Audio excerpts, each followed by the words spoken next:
Je suis très heureux de vous retrouver pour un nouvel épisode d'Aimer vivre en France. À chaque fois, quand nous nous retrouvons, c'est pour mieux connaître les régions françaises et leurs richesses.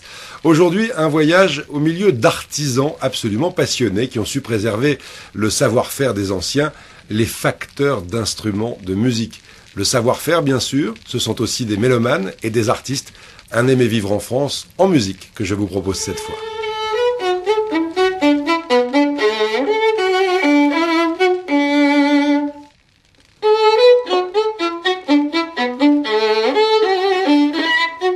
Le chant du violon vient d'abord du luthier, de sa main qui façonne, de son oreille qui équilibre l'instrument. À peine 500 grammes de bois, de l'érable et de l'épicéa qu'il faut découper et sculpter pour qu'il vibre et résonne harmonieusement. Quand le violon apparaît, c'est déjà cette forme-là. À partir de 1550, le violon, on peut dire qu'il existe en tant que tel et qu'il n'a quasiment pas bougé depuis. Le travail, il est en même temps toujours la même chose et en même temps complètement différent chaque fois. Disons, c'est une nouvelle aventure et on essaie à chaque fois de s'adapter à la demande d'un musicien. J'aime beaucoup sculpter le bois, c'est quelque chose que j'ai en fait toujours fait. Quand j'étais enfant, j'aimais beaucoup avoir un canif entre les mains, sculpter des morceaux d'écorce, des choses comme ça. Et là, je retrouve un petit peu les mêmes sensations de plaisir de tailler. Petit à petit, au fur et à mesure de l'avancement du travail, ça va devenir très lisse. À la fin, huilé, de façon à ce que le musicien puisse glisser de bas en haut du manche et avoir une sensation très agréable, très douce.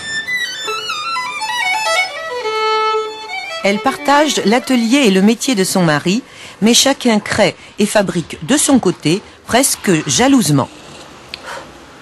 Le métier de travail de bois, tout ce qui est sculpture des bois, je l'ai appris avec la lutherie en fait. Comme je suis une femme, souvent les filles ne sont pas élevées à bricoler le bois et tout ça. Un aspect que j'aime beaucoup, c'est de faire les voûtes. Parce que, à part le contour de l'instrument, la sonorité vient des formes des voûtes, les formes, les épaisseurs. Et ce travail-là, c'est un travail qui est beaucoup dans l'intuition. C'est pas quelque chose qui est vraiment mesurable. Entre les violons de Patrick et moi, il y a beaucoup de similitudes quand même. Mais il y a aussi des différences et je ne peux pas vous dire lesquelles, il faudra demander aux musiciens. Patrick Robin met au monde 10 violons chaque année. Et il suit leur évolution entre les mains du musicien, comme un peu la croissance d'un enfant. Retouche, réglage minutieux vers un idéal toujours rêvé. Ce petit morceau de bois, c'est l'âme du violon. C'est ce qu'on appelle l'âme du violon. C'est un petit cylindre d'épicéa. Cet instrument a besoin d'un réglage. L'âme est un petit peu trop longue. J'ai envie de la raccourcir. Ça va permettre d'équilibrer les graves et les aigus de l'instrument. Un des moments qui est magique, c'est quand on remet l'instrument entre les mains du musicien à la fin, où là, on a le trac. C'est vrai qu'il est beaucoup plus brillant qu'avant. Un petit peu de mordant, disons. Ouais. Créer un violon et lui donner sa voix, c'est un métier bien sûr, un art et surtout un mystère.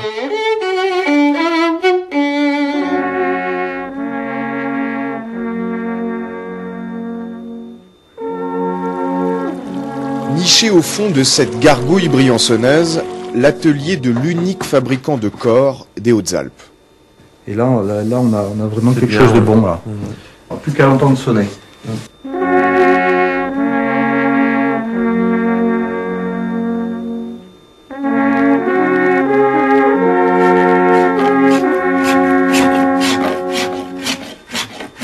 Le corps est l'esprit du corps.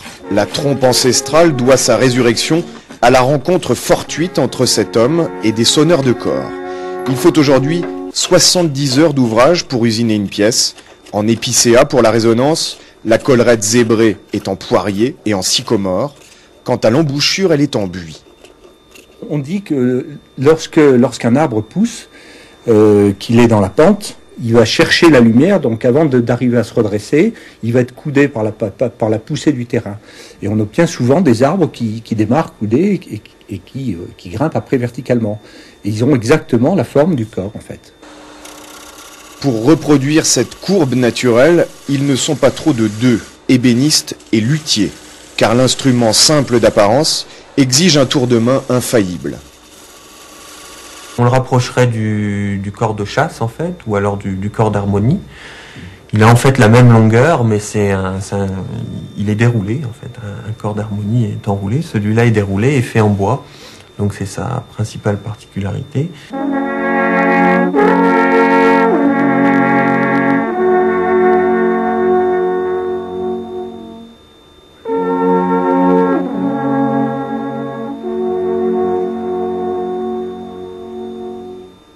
Comme le pépé joue du corps, eh bien, je l'amène aux répétitions quand elle a le temps.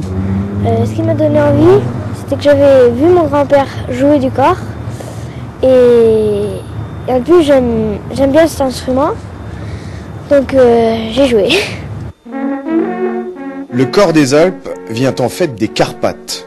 Quant à ces sonneurs de Briançon, ils se font tout naturellement appeler les Briançonneurs, héritiers des bergers qui communiquaient d'une vallée à l'autre grâce à leur instrument.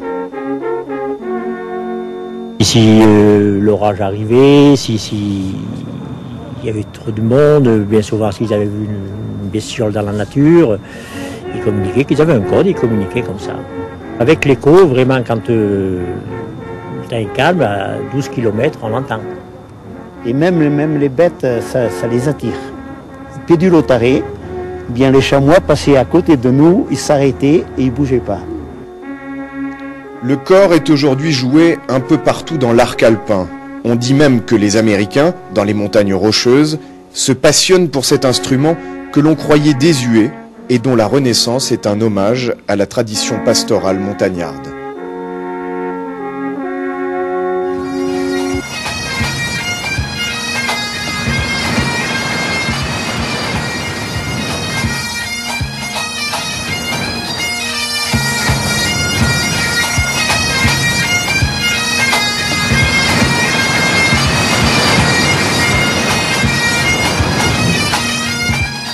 Depuis des siècles, la terre bretonne résonne au son d'instruments qui lui sont caractéristiques. Le biniou et la bombarde font partie du patrimoine musical breton. Un homme passionné par cette musique confectionne ces instruments. Georges Botua est luthier et c'est lui qui détient le secret de fabrication. Chaque luthier reconnu sur la place en Bretagne donne son empreinte au niveau des instruments, au niveau de la sonorité, au niveau du diapason, au niveau de la justesse et autres. Ça se résume simplement d'avoir un son suffisamment puissant avec des belles harmoniques. On confectionne ces instruments à partir d'un bois précieux, l'ébène, qui a séché pendant une dizaine d'années. Anissé était tourneur dans la métallurgie avant de rencontrer Georges il y a 2 ans et de travailler pour lui. Penché sur son tour à façonner le corps et le pavillon de la bombarde, il est le premier maillon de la chaîne. Non musicien, il regarde ses instruments autrement. Je connaissais bien sûr l'instrument, mais je l'entendais uniquement. Maintenant je le travaille et je l'écoute toujours, mais je l'écoute maintenant d'une autre manière. C'est quelque chose de moi qui est là tous les dimanches, ou tous les samedis soirs, ou tous les soirs dans les fesnos, en train de jouer.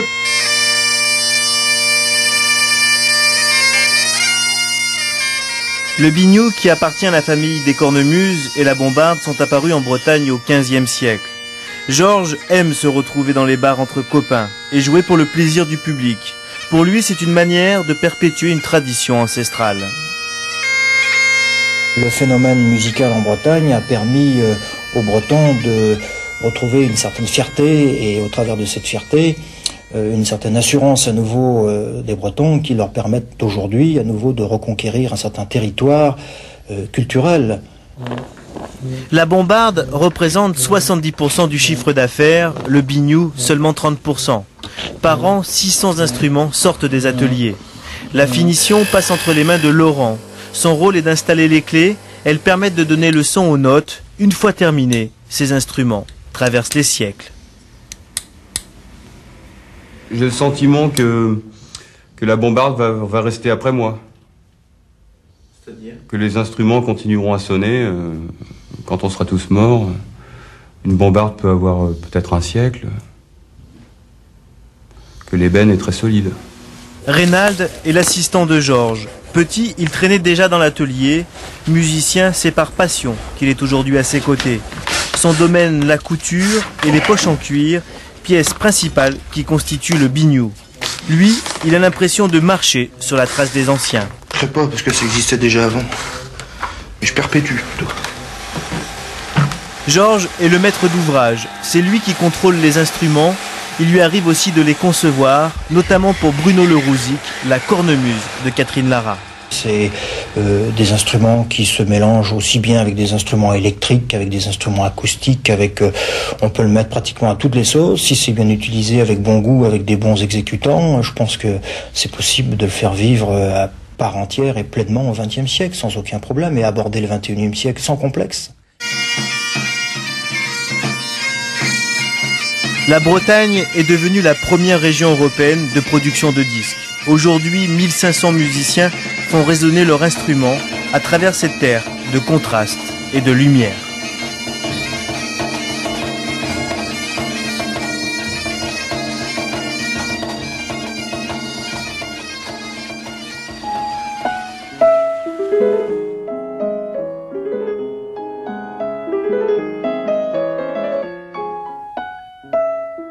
Depuis 25 ans, la musique résonne dans le bassin minier d'Alès. La grisaille a disparu là où travaillaient 20 000 mineurs. Aujourd'hui, les gueules noires ont disparu et dans le plan de reconversion a été installée en 1974 la manufacture de pianos.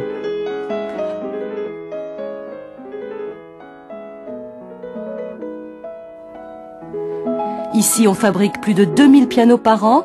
Il y a 4 ans, la marque Pleyel, exilée en Allemagne, est venue à Alès s'ajouter aux marques Rameau et Gaveau. Cordes, touches et marteaux, il y a 5000 pièces dans un piano et plus de 15 métiers différents pour le fabriquer. La fabrication d'un piano commence ici. 12 feuilles de hêtre ou de bouleau sont collées ensemble, puis assemblées dans un moule pour constituer la colonne vertébrale en bois du piano. On appelle cela un barrage. Puis est montée une des pièces maîtresses, la table d'harmonie. Elle est faite à partir d'un bois très particulier, un épicéa qui vient du Tyrol, italien. Cette feuille de bois d'environ 1 cm d'épais va être en communication avec les cordes et elle va vibrer exactement comme une membrane d'un haut-parleur moderne de manière à émettre le son, à transmettre le son qui est en fait un mouvement d'air qui provient des cordes et qui termine dans nos oreilles. Dans l'atelier menuiserie, il y a aussi le secteur de la marqueterie. Voici la pose d'un mince filet d'ébène que l'on incruste sur le meuble en acajou qui deviendra le piano. Vernissage, puis c'est l'assemblage du cadre en fonte fabriqué à l'extérieur par un fondeur sur l'ensemble harmonie bois. Simulation de la position finale de la corde et vissage. Un piano possède 217 cordes, dont 46 cordes basses. C'est le cuivre ajouté à la corde en acier qui donnera la sonorité grave de la note. Le moindre déséquilibre, le moindre coup au niveau de la bobine ou au niveau de la main, ça ne paraît pas, mais c'est une sacrée habitude. Moi, rien que déjà en la coupant, je vois si la corde est bonne ou mauvaise. C'est très minutieux alors. Très minutieux, très minutieux. Le montage des cordes sur le cadre en fonte se fait avec une machine semi-automatique qui règle la tension idéale de la corde. On passe après au pinçage. Il s'agit du premier ajustement sonore du piano dans la chaîne de fabrication.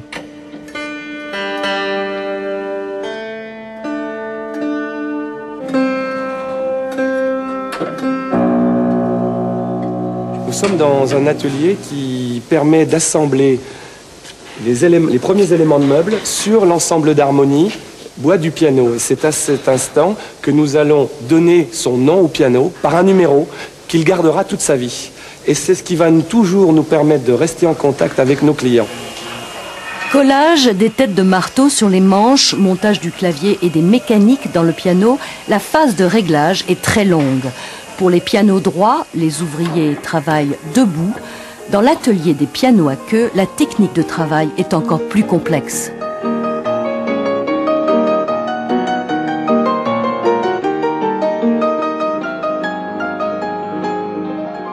Frédéric et Nathalie sont régleuses. Quand elles sont arrivées à la manufacture il y a 5 ans, elles ne connaissaient rien au piano. Elles ont tout appris ici. Quand le pianiste appuie sur les touches du clavier, ça fait monter un marteau qui vient taper sur les cordes qui sont dans le piano, ce qui produit le son. Et moi, mon rôle actuellement est de faire en sorte que ce marteau monte droit et aille se positionner correctement sur la corde. Et je fais ça en chauffant avec mes lampettes et en donnant le mouvement que je veux à mon marteau. On passe après à la phase de tassage du piano qui consiste à tasser et assouplir les feutres avec une machine. L'opération dure 35 minutes. L'harmonisation est la phase finale. C'est le premier poste de travail où il faut être musicien. Dans la vie, Marc est aussi pianiste. Je plante le piquoir dans le feutre, comme ça, du marteau, et ça assouplit le feutre, et ensuite, le feutre plus souple rebondira mieux contre la corde du piano, et le son devient musical. Il était brut, il était métallique, et il devient musical. Et quelle est la vie d'un professionnel ? Déjà, on sent tout à fait, même au départ, comme ça, des basses intéressantes, cette rondeur, je dirais, à la française, cette rondeur qu'on avait un petit peu perdue dans l'oreille, cette qualité de son intéressante, et que donc la France retrouve maintenant grâce à Pleyel et à la volonté de cette manufacture française alésienne de piano.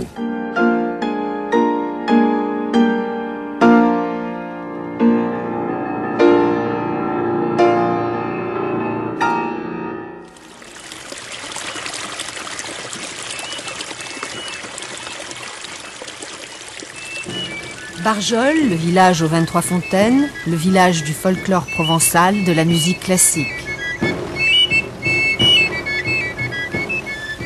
Sophie et Marie-Odile ont appris ici à jouer du galoubet et du tambourin.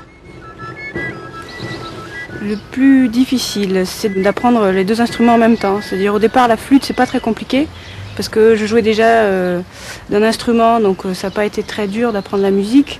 Mais c'était de coordonner le galoubet et le tambourin. Les deux mains doivent jouer séparément, mais le même morceau. Les instruments des deux sœurs sortent de l'atelier Fabre, une histoire de famille depuis plusieurs générations. Mon grand-père a commencé vers les années 1900, mon père a continué ensuite, et puis j'ai pris la suite évidemment dans les années 50. Depuis, André a fabriqué plus de 2000 galoubets, toujours sur le même rituel. Le bois de palissandre est débité en carrelés de 35 cm de long, puis percé par une mèche. Poncé, tourné, mesuré, et voilà les viroles et les becs façonnés. Le galoubet est prêt à être verni. Celui-ci est un ébène, parce que c'est sûrement le meilleur bois. C'est celui qui donne la meilleure sonorité, à cause de la densité du bois. Le galoubet, toujours fabriqué en série, peut être aussi taillé dans des essences locales, comme l'olivier ou l'amandier. Reste l'étape la plus importante de la fabrication, le façonnage du sifflet. Et le sifflet est délicat à obtenir. D'abord, vous avez le coupe-vent, ensuite vous avez l'ajustage de la languette. Et puis, donc, tout ça est un ensemble qui fait que l'instrument a une bonne sonorité ou pas. Il faut enlever juste le bois qui convient, de manière à avoir une belle sonorité. Voilà, c'est correct. C'est un travail, bien sûr, de lutherie, mais de musicien. Il faut savoir jouer de l'instrument et puis avoir de l'oreille, bien sûr. Pas de galoubet sans tambourin, c'est lui qui donne le rythme entre massette et chanterelle. C'est une petite ficelle qui traverse la peau, de part en part, et qui doit vibrer continuellement. À Barjol, Renaud, David, Caroline et Véronique font partie des Tripettes, un groupe de musique folklorique. Moi, j'ai commencé, lui, il a suivi. En fait, c'est le galoubet qui m'a fait commencer la musique. Sinon, la musique, ça me plaisait pas tant que ça avant. Cet instrument, que l'on qualifie de provençal, s'utilisait au Moyen-Âge dans toute l'Europe, du nord au sud. Aujourd'hui, il est enseigné au conservatoire d'Aix, Marseille et Avignon.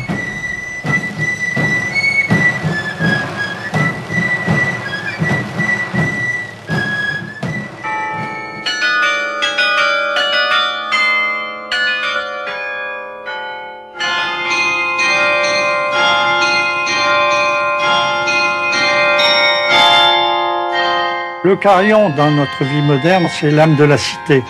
C'est un instrument qui plane au-dessus d'une ville, qui donne l'ambiance d'une ville. Ça n'est pas du bruit, c'est de la musique. Jacques Lannoy a gravi des milliers de fois les 365 marches de la tour abbatiale de Saint-Amand. Héritier d'une famille de 6 générations de carillonneurs, c'est son oncle qui l'a initié à l'art campanaire, tout là-haut, dans la Charpente, un lieu magique. C'est toujours une émotion pour moi de jouer ce carillon que j'ai connu il y a 50 ans. J'ai été élevé dedans, j'ai vécu toute ma jeunesse. C'est le carillon de mon cœur.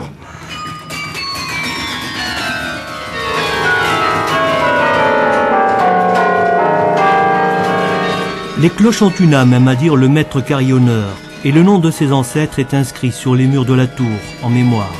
Comme eux, il a rythmé les heures des différentes cités du Nord où il a officié, et puis le carillon est devenu instrument de récital. Sous le beffroi de Douai, il y a 25 ans, Jacques a créé l'école française de carillon. C'est ici qu'on apprend.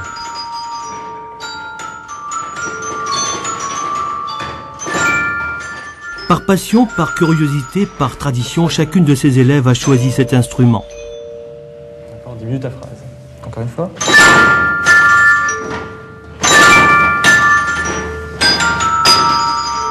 Mon père était passionné de la ville et aimait venir écouter le carillon.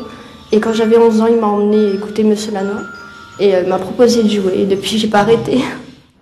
On apprend le carillon comme le piano. Il faut du temps, connaître le solfège, mais sur le clavier d'études, l'apprentissage est complexe.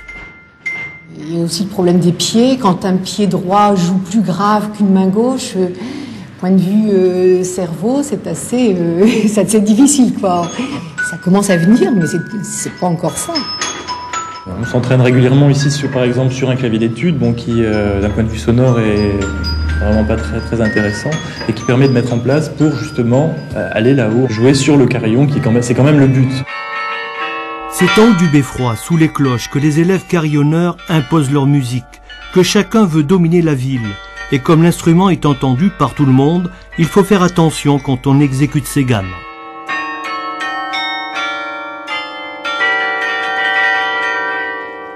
Stefano Coletti a tout appris de Jacques Lannoy et quand il abandonne quelques instants ses élèves, c'est pour mieux tendre l'oreille.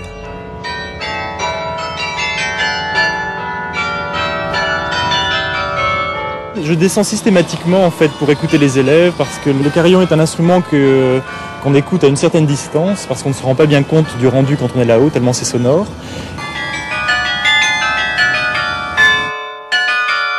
C'est ainsi que sont jugés ces élèves de conservatoire, loin de leur univers sonore.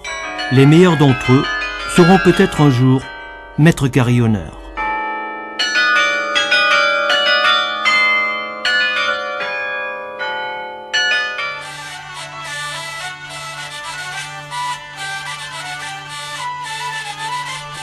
Gannat, entre Auvergne et Bourbonnais, la vielle y fait partie du paysage. C'est un instrument qui a toujours été à la mode dans le centre de la France, puisque la tradition musicale de la vielle ne s'est jamais arrêtée. Une grande quantité de musiciens jouent de la vielle avec des jeans et puis qui se regroupent le soir ou en petit orchestre. C'est très courant.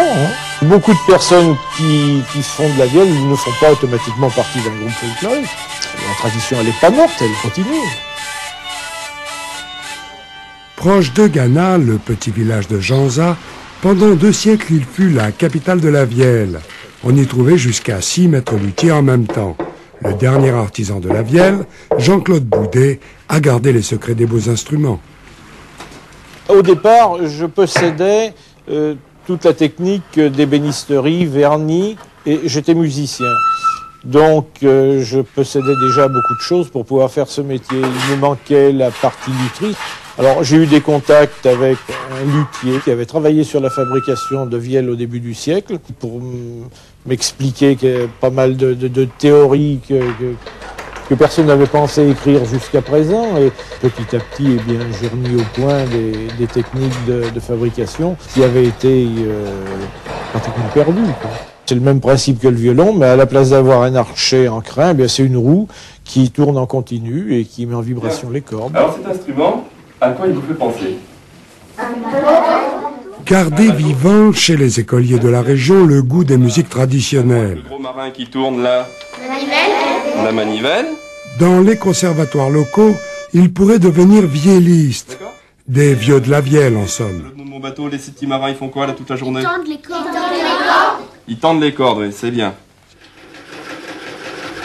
On part de l'arbre et on réalise entièrement toutes les pièces et tout. On fait une œuvre complète. Les vieux luthiers utilisaient ces machines à pédales.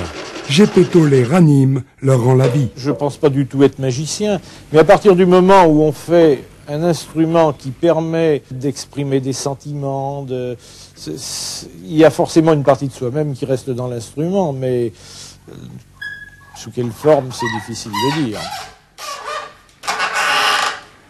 En 20 ans, plus de 1000 vielles sont sorties des mains de Jean-Claude. On dit qu'un instrument est vert au départ. Plus l'instrument jouera, plus le son deviendra rond et agréable à l'oreille. C'est comme le vin, l'instrument se bonifie en vieillissant, c'est certain. À notre époque, eh bien, c'est un métier extraordinaire. On peut se reculer, la regarder et dire bon je suis fier de mon travail. Et puis c'est la vie de l'instrument qui commence. Comme la cornemuse, le crin-crin de la vielle fleurera toujours l'odeur de la terre.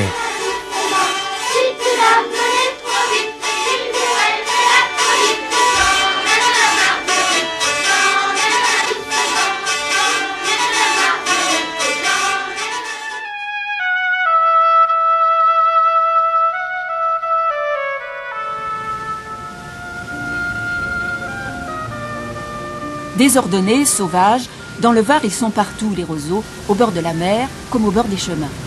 Les hommes leur ont trouvé bien des usages, écrire, se protéger du soleil, pêcher. Un jour, les roseaux sauvages, ils ont eu envie de les cultiver, c'était plus efficace. Et l'hiver, c'est le moment de la récolte. C'est là qu'ils sont mûrs, c'est là qu'on peut commencer à couper. Petit rappel de botanique. Le roseau fait partie de la famille des graminacées, des tiges creuses. Le blé, le maïs, l'orge, c'est tous des cousins du roseau. Nous sommes à Cogolin. À travailler seul ou en équipe, Pierre a toujours vécu au milieu des roseaux. La coupe faite, le fruit de sa récolte sèche lentement au soleil jusqu'à l'été. Dans la famille, on est marchand de roseaux, on fabrique les canisses depuis un demi-siècle. Ah, ils sont en famille, c'est de père en fils. Là, c'est la 3e génération qui continue, puis j'ai mes petits-enfants, j'espère bien 1 sur 2 pour un marchand de roseaux. Quant à cette roselière, elle a été plantée par un fabricant d'anches. Les meilleures cannes seront des cannes à musique. Les fines languettes extraites de ces roseaux feront vibrer les clarinettes et les hautbois. Ça, c'est une canne de 2 ans. C'est la canne qu'on va récolter cette année, qui sera prête donc pour... Et à quoi on voit qu'elle est de 2 ans? Elle est beaucoup plus jaune que les autres et elle a des branches qui ont poussé donc la 2e année. Ça, c'est une canne de 1 an. Elle sera bonne l'année prochaine. Ce sera la récolte de l'année prochaine. Écoutez, c'est déjà de la musique. Une étape de la fabrication, les tubes de roseaux sont calibrés. Pour savoir si ça va devenir du saxophone, de la clarinette, du basson. Le patron, c'est lui. Franco est venu d'Italie il y a 30 ans. Il fabriquait déjà des anges dans son pays. Il a décidé de se rapprocher des roseaux qu'il voulait travailler. Les meilleurs roseaux se trouvent entre Fréjus et Toulon. C'est une réalité que tous les musiciens peuvent le dire. Ça doit venir du sol, qu'il y a des minéraux qu'ailleurs on ne trouvait pas, en Californie, au Mexique, en Argentine, en Grèce on en a beaucoup, en Italie, oh là là, plein. Mais ça n'a rien à voir, la sonorité, ce n'est pas la même que du roseau du Var. Ces fines anches doubles sont pour les hautbois. Les musiciens aiment bien rendre parfois visite à ceux qui font ces fragiles lamelles de roseaux dont ils dépendent. Ça, c'est l'eau et les Mistral et le soleil qui a fait ça. Ça a été brûlé par les sels de la mer. Ah oui. Alors, est-ce que ça n'a pas une incidence après sur la qualité? Non. Au contraire, ça, c'est un roseau qui est très dur. Il n'est pas beau à voir, mais il est dur. Et Alain devra encore gratter l'anche avant de l'adapter à son instrument pour qu'enfin le roseau puisse chanter. Quand elle est à peu près terminée,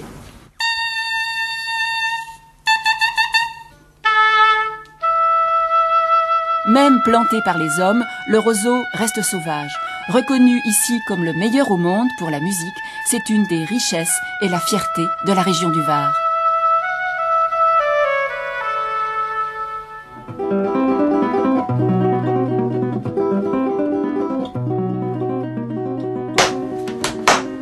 Comme un joyau sorti du coffre, voici la guitare qui a permis à Alain Réfort de décrocher le titre de meilleur ouvrier de France. C'est bien celle-là. On peut faire des démanchés sur l'instrument qui sont vraiment merveilleuses. 2 mois de travail, l'aboutissement à 43 ans de longues années d'apprentissage. Il y a de la fierté dans le regard du luthier lorsque l'un de ses amis, concertiste et professeur au conservatoire, donne vie à sa création.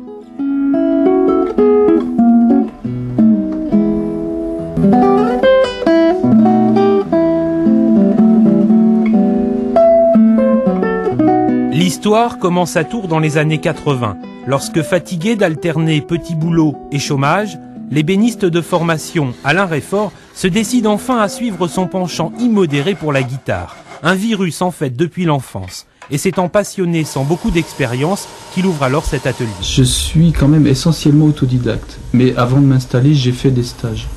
J'ai fait en tout 7 semaines de stage. Un petit peu comme tout le monde, moi j'ai commencé par faire mes plans. C'était pas les meilleurs évidemment au début. Mais après je suis revenu plus dans la tradition. Et je commence à faire des guitares qui me satisfont. Là ça fait 12 ans que je suis installé. Et ma première guitare à 20 ans. À peine une guitare par mois. À raison de 80 heures ou plus par instrument, c'est le rythme lent et minutieux du luthier. Un travail sur commande la plupart du temps, qui aujourd'hui viennent même d'Espagne, une référence.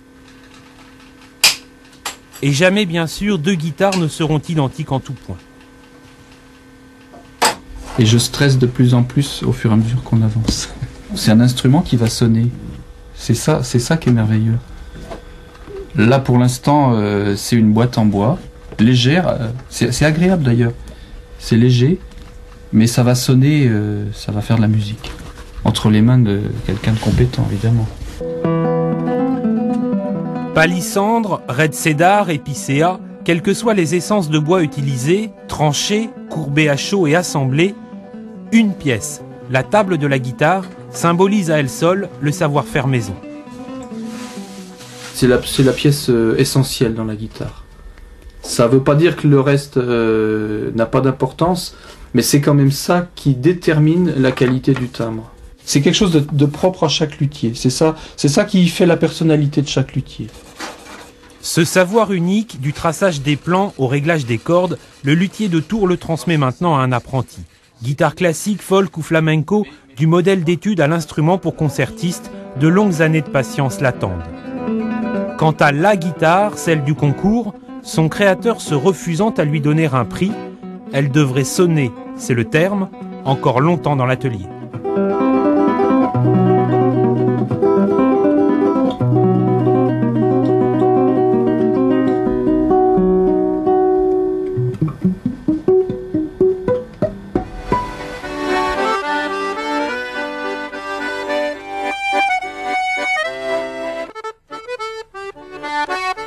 La légende raconte qu'à la fin du siècle dernier, un jeune menuisier de Brive part un jour à la pêche avec un camarade qui emmène un accordéon.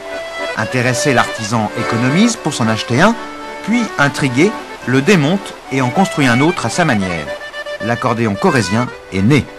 L'artisan s'appelle De Denis, il en fabriquera un peu plus tard jusqu'à 5000 par an.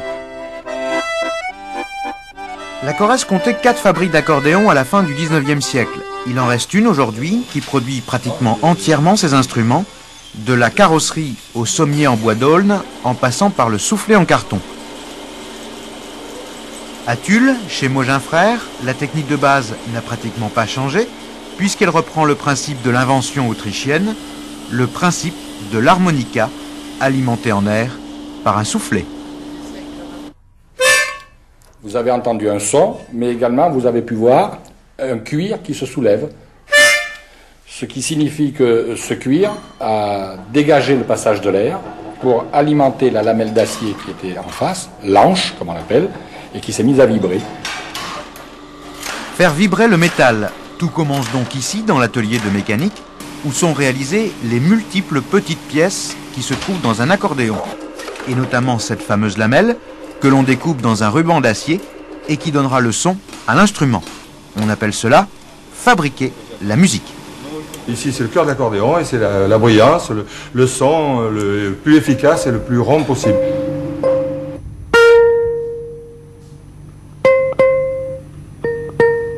Là, parce qu'ici, il faut avoir l'oreille. Tout en étant mécanicien, rectifieur. Donc vous jouez de l'accordéon? Je joue de l'accordéon, oui. En dehors de votre travail? Ah ben disons que oui, en dehors de mon travail, le samedi et dimanche, on fait danser à l'occasion. Les lamelles sont ensuite rivées sur leur châssis et accordées une première fois. Les cuirs qui assurent l'étanchéité sont posés et les musiques peuvent alors être clouées sur le sommier. Pendant ce temps, il faut assembler toute la tringlerie, à savoir les tiges et les ressorts, qui du bouton à la soupape commanderont ou non l'air sur chaque lamelle. Dans un accordéon, il peut y avoir 5000 pièces, 5 à 6000 pièces, dans un gros accordéon. Cette mécanique très complexe exige de la précision et une grande habileté. Une centaine d'heures de travail est nécessaire pour réaliser un accordéon, dont le coût est à 65% généré par la main-d'œuvre. Ici, 39 personnes sortent 70 à 80 instruments par mois, chacune a sa spécialité et en même temps une connaissance parfaite de l'instrument. Ce n'est pas le soufflet par lui-même qui travaille, vu qu'il est rempli d'air à l'intérieur, ça ne pose pas beaucoup de problèmes. Et on y met des coins métalliques, là, qui tiennent le carton et qui ne bougent plus toute la vie de l'accordéon. Les fines oreilles de l'atelier fixent ensuite l'accord définitif, toujours effectué selon le goût du client. Plus on lime la lame pour faire monter le son, plus on s'oriente vers un timbre musette. C'est-à-dire que là, par exemple, par rapport à la voix flûte, par exemple, on s'aperçoit que la flûte, bien sûr, est plus basse et que celle-ci plus haute. Alors donc, la vibration produite entre les deux, nous donne ceci.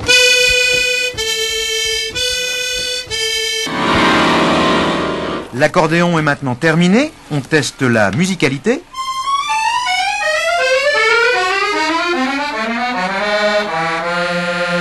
Ainsi que la souplesse du soufflet. Si l'accordéon était au siècle dernier le jouet de ces dames dans les salons bourgeois, il est très vite descendu dans les faubourgs et a conquis les campagnes. Régulièrement méprisé parce que sans doute trop populaire, cet orchestre à lui tout seul revient dans les conservatoires, il accompagne de nouveau les airs à la mode et séduit de plus en plus de jeunes artistes. Aujourd'hui, je crois que ça serait bien de mettre un peu plus en avant une jeune génération qui pourrait aussi présenter un répertoire plus renouvelé et qui ferait que les jeunes couches de la population qui ne sont pas forcément portées sur l'accordéon sauraient qu'avec cet instrument, on n'est pas forcément obligé de jouer seulement un répertoire. Joyeux ou nostalgique, charmeur ou entraînant, l'accordéon est un instrument généreux. À Chaumeil, au pays de Jean Ségurel, on sait depuis longtemps que les noces, les bals ou les banquets corréziens ne peuvent réellement s'animer sans un air d'accordéon, sans le souffle de la boîte à frissons.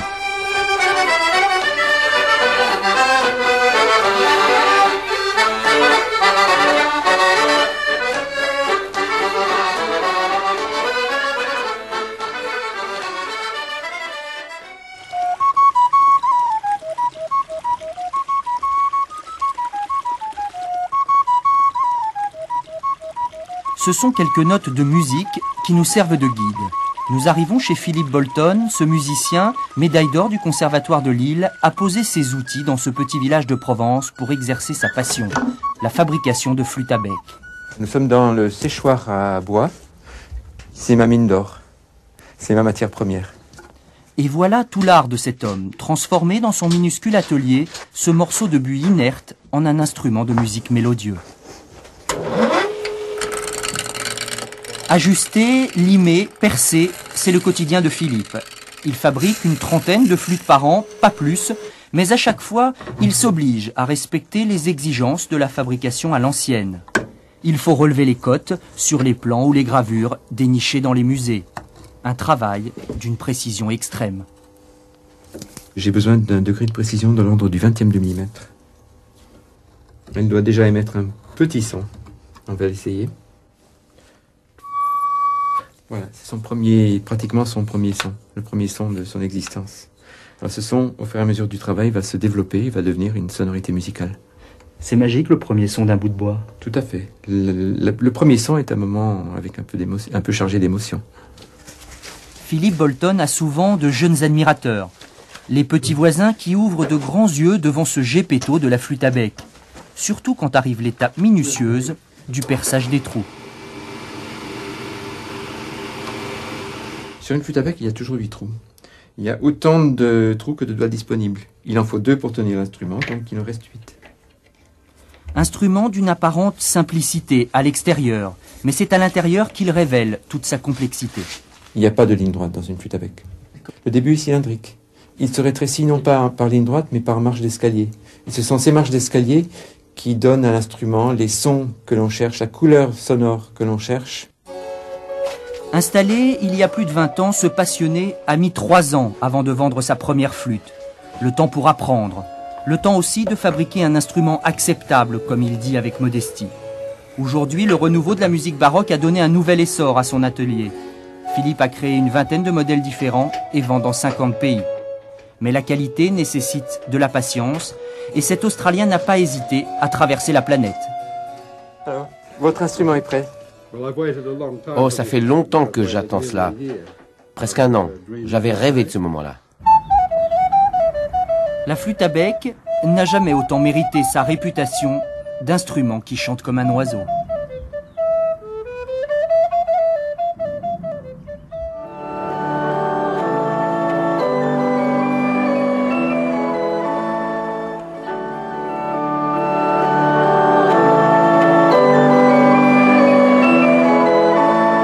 Il est l'instrument roi, majestueux, impressionnant, souvent inaccessible, perché à l'intérieur des églises.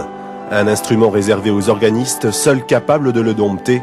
Une machine que certains musiciens comme Eric Dallest tentent aujourd'hui de démystifier en faisant partager leur passion. C'est vrai que les orgues se situant dans des églises, on a tendance à considérer que c'est un instrument qui est austère, et cependant c'est une multitude de sonorités très impressionnantes. Ici à Halo, on répète Noël, et d'un bout à l'autre de l'église, chorale et orgue se soutiennent.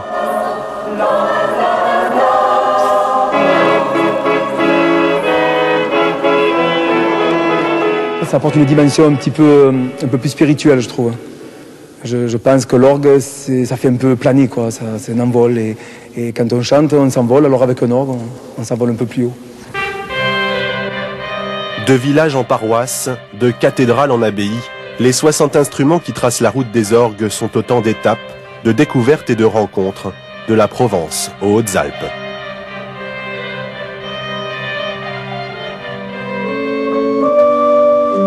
Gérard Gulung est organiste à la Bâtie-Neuve.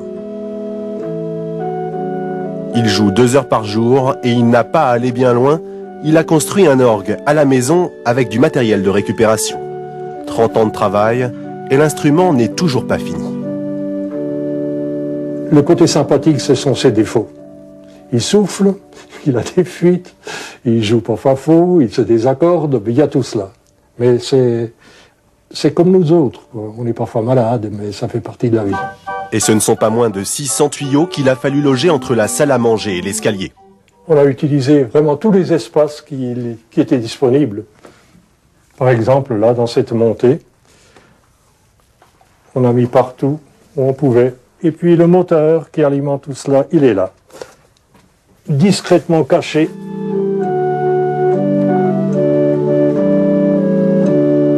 C'est mon mode d'expression à moi. Et en même temps, c'est très intime et c'est très secret. Et chacun en pense ce qu'il veut. Dans la citadelle de Briançon, la collégiale héberge l'un des orgues les plus anciens de la route. Pour ses élèves de l'école de musique, c'est l'occasion, avec Eric Dallest, de découvrir un instrument gigantesque, au fonctionnement complexe. Celui-ci date du XVIIe siècle et va passionner les enfants. C'est pas comme un piano où c'est un instrument à cordes, mais l'orgue c'est un instrument à vent. Et donc pour mettre en marche le moteur, puisque c'est un gros ventilateur en fait, c'est un ventilateur comme vous avez chez vous, il faut bien sûr de l'électricité. Mais au temps où il n'y en avait pas, la pompe à air indispensable était actionnée à la main, comme ici, au cœur de l'orgue. Pas plus loin.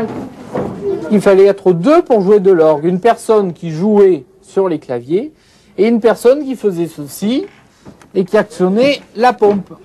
Et vous voyez le réservoir qui se gonfle. Alors vous pensez qu'à l'époque, les offices religieux, ils duraient 1h30 et pendant au moins 1 heure, il y a le pompeur qui était là en train de faire ça. Après la théorie, la pratique, l'orgue va guider le chant des enfants.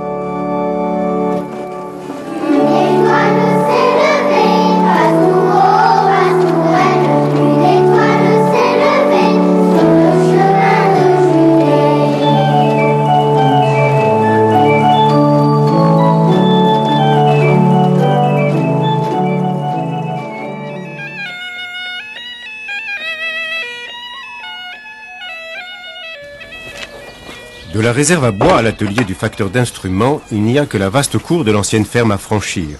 Louis Girard la traverse, rondin à la main, comme s'il allait nourrir son feu. En fait, de feu, celui qu'il entretient depuis 20 ans avec ses amis musiciens s'appelle Cornemuse, Chabrette du Limousin.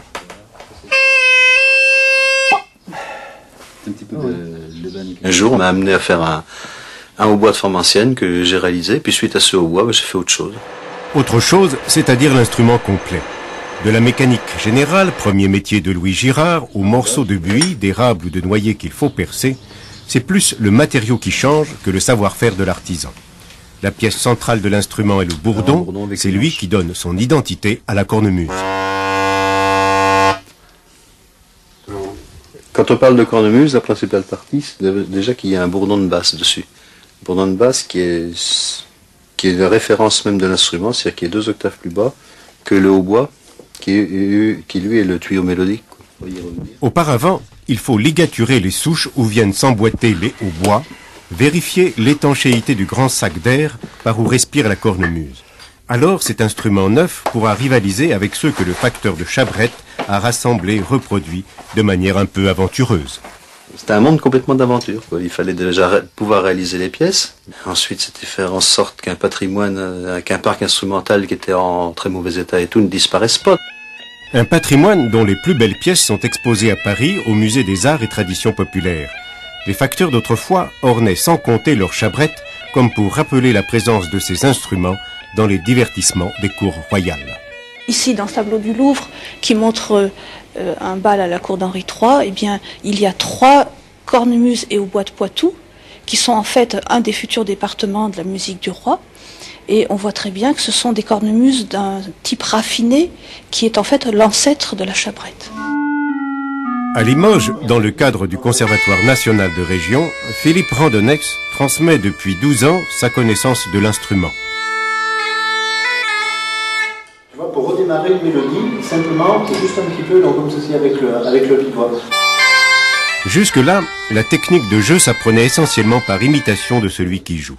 Quant au répertoire, que ce soit celui entendu à Pâques ou à Noël dans les églises, celui des cortèges ou des fêtes communales, il est en quelque sorte colporté et du même coup diversifié par la mémoire des musiciens. On joue de la cornemuse en France depuis le Moyen-Âge. Quant à l'histoire précise de notre instrument de la chabrette, on ne sait pas trop. Quel est le répertoire traditionnel, fondamental? De la musique à danser, beaucoup encore pour le moment. C'est ce que je dirais, c'est ce que nous savons faire. C'est une de nos tâches, c'est de faire danser les gens. Donc beaucoup de répertoire à danser qui a été collecté de façon orale, c'est-à-dire que cette musique n'était pas écrite, auprès des derniers chabrettaires, des chanteurs et d'autres instrumentistes. Dans un bistrot irlandais de Limoges, 4 chabrettaires réjouissent le temps d'une soirée ceux qui, pour danser, sont dispensés de souffler. C'est le son, j'aime bien cette ambiance, ce son, voilà. Vous écoutez par exemple une bonne bourrée, par exemple la musique qu'ils font, on sait ce que c'est, quoi, on sait la danser.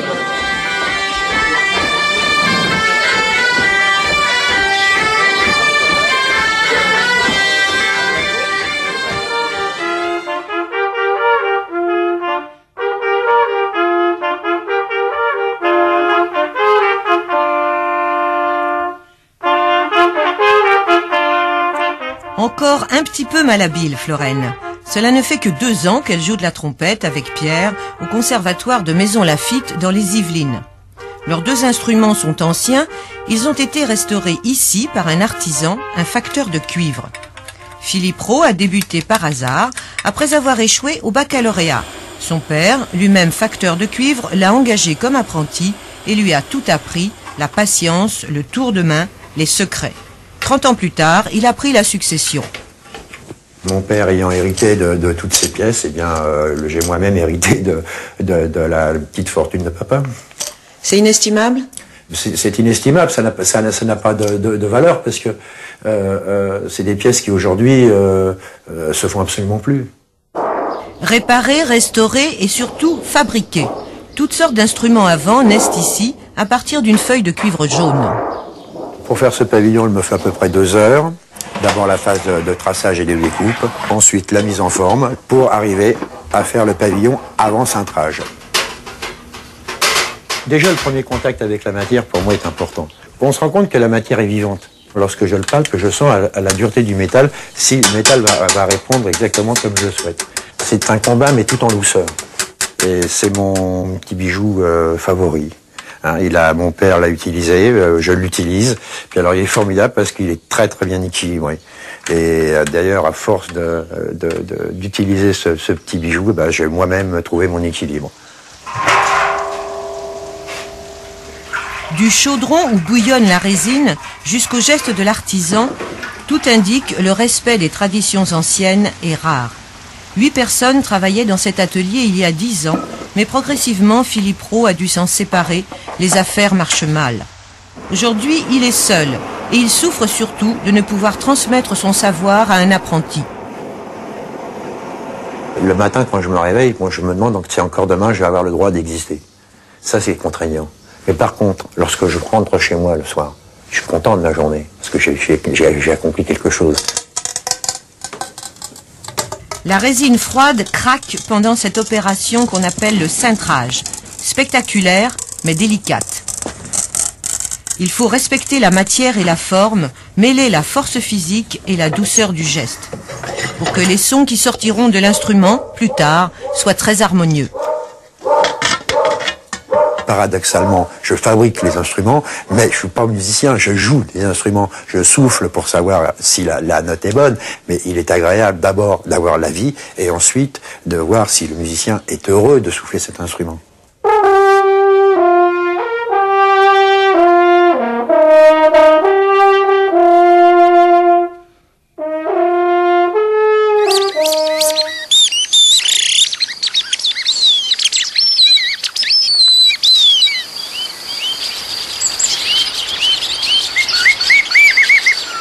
Tous ces chants ont été créés par François, car pour accéder à l'univers des oiseaux, il fabrique des appos. Je suis un peu celui qui est entre l'arbre et l'oiseau, quoi. J'essaye de faire en sorte qu'il puisse se poser plus facilement près des hommes.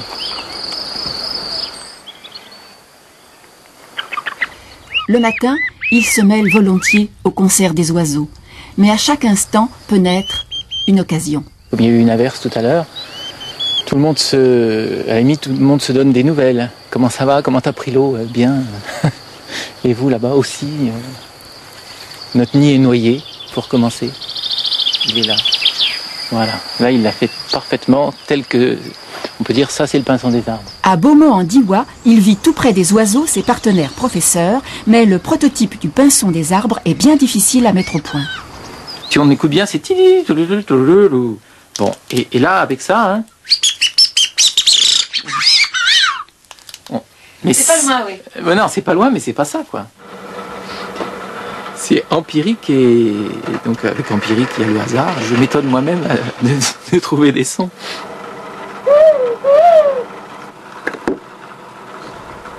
Tourterelles, rossignols, coucous, merles, huppes, bien longtemps que leurs appos sont au point. Une 60aine en tout. Recherchés dans le monde entier, ils vont en Europe, comme au Japon et aux États-Unis. Ils sont proposés à tous les amoureux de la nature. Nous, on vend dans le but de connaître la nature, de s'approcher des oiseaux, de leur parler, de les photographier, de les dessiner.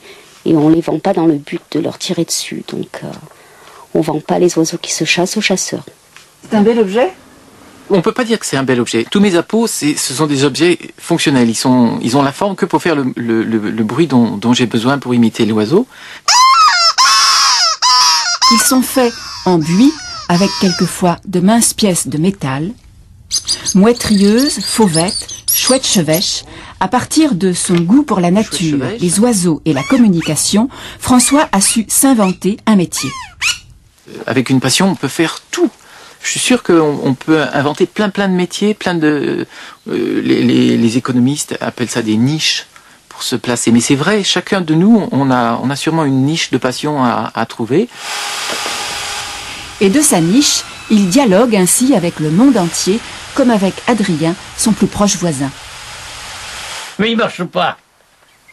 C'est vrai que ça s'apprend, c'est comme un instrument de musique. Et puis aussi, on joue beaucoup avec la langue, ou quand on aime le bon vin, vous savez, comme ça, là. Ça fait tout de suite des petits sons, des petites roulades.